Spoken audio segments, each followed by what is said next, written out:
sure you don't need, like, I got you on the capsule, I got you on the socks, like whatever it is you need, man. Nah, man, I'm good. Thank you, though. I All right, appreciate you a fool. Have a good day.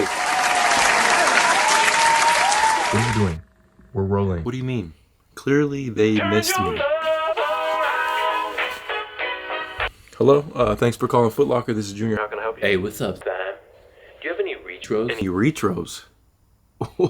What is that? Like the 11s? Yeah, we got those. Yeah, like the Michael B. Jordan shoes. Yeah, we got those. Them Creed 2s. Oh, okay. What about them Wheat 13? Yep. Navy 3? Yeah, we have a full-size run of those. How is that even possible? Hey man, I just work here. Dude, you need me to find you a size or? Nah, I don't want them funky ass shoes. What? Y'all trash. Bitch, you lucky I got fired from my last job.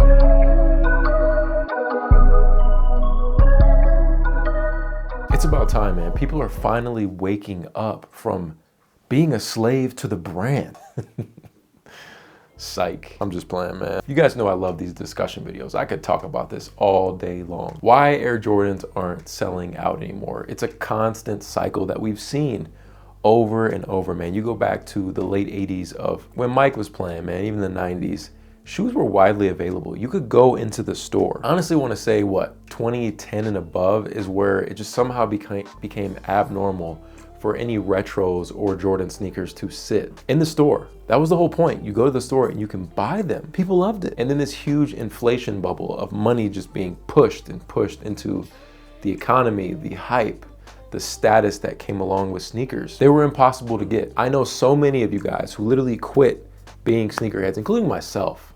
I wouldn't say I quit necessarily, but every sneaker I wanted was impossible to get. I had no chance unless you had certain connections, and a lot of the times I didn't have those. So I understand from a normal perspective, this is my job. I'm supposed to know people, but someone who's just loving shoes and wants to buy them freely, you have no connections. You can't buy anything. Everything's selling out. Bots are hitting everything. Resellers are taking everything.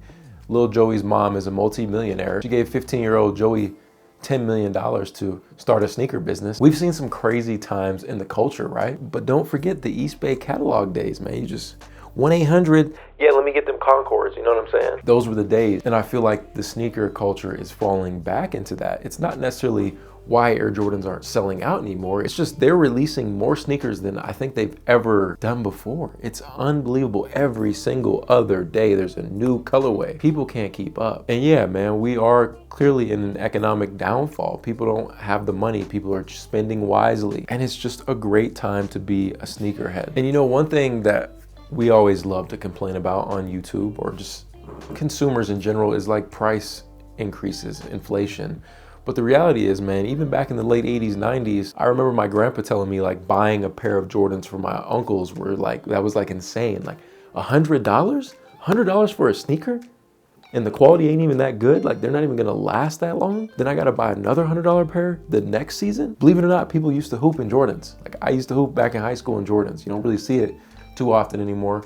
And I get it. I mean, realistically, if it was up to me, I for sure probably would have been hooping in Kobe's. But everyone wanted to be like Mike. Let's not forget, this is a company that can easily, in one Saturday morning, make $200 million with sneaker releases. That's unbelievable. They're not slowing down. Sneakers are not dead. There's nothing bad happening. If anything, this is a great time to be a sneakerhead. And I'll chill on saying that because I feel like I've been saying it every other video. But if you have like the extra income, now is a great time to cop some of your grails. Like the whole market is down. And it's not just sneakers, it's everything. Shoes that once were going for $900 are down to close to retail. I mean, on average, I was looking at the study and the data of like Resale, for example. And at one point, Jordans were selling for 61% over the retail price, right? And now it's 4%. So that just shows you the major decline in the aspect of people just not paying crazy at the end of the day. And we went over this over the years. Consumers set the tone for anything. If you pay $400 for a shoe, then that shoe is worth $400. But as soon as you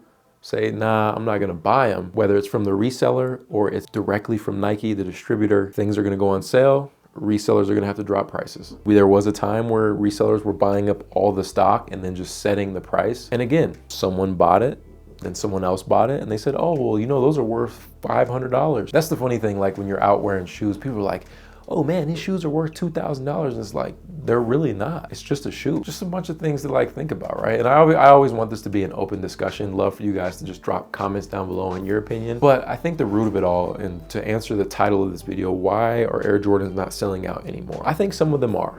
It just depends on the colorway. But there are just so many releases. There's no way anyone can physically purchase every single shoe. So they sit on shelves. You go to the store and you're like, oh man, I really love these, but I'm not gonna buy them. And that's the level of supply and demand. Nike knows what they're doing.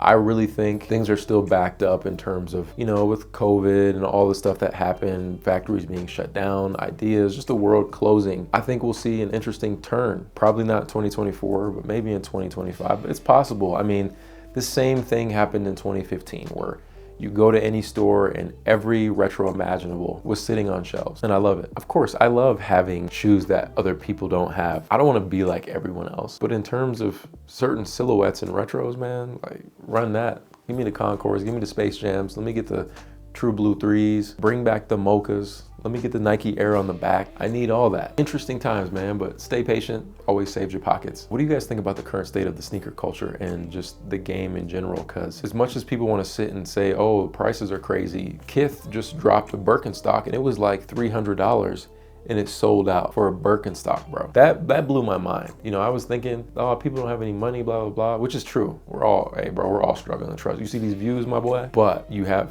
things like that where are people getting $295, $325 to buy some Birkenstocks? Like what? I'm sitting here scratching my head. Like I was shocked. And I feel like if the right Jordan colorways came out, you know, it's the same thing. That's all I got for you guys today. It's your boy Sneaker Life. I'll catch y'all on the next one.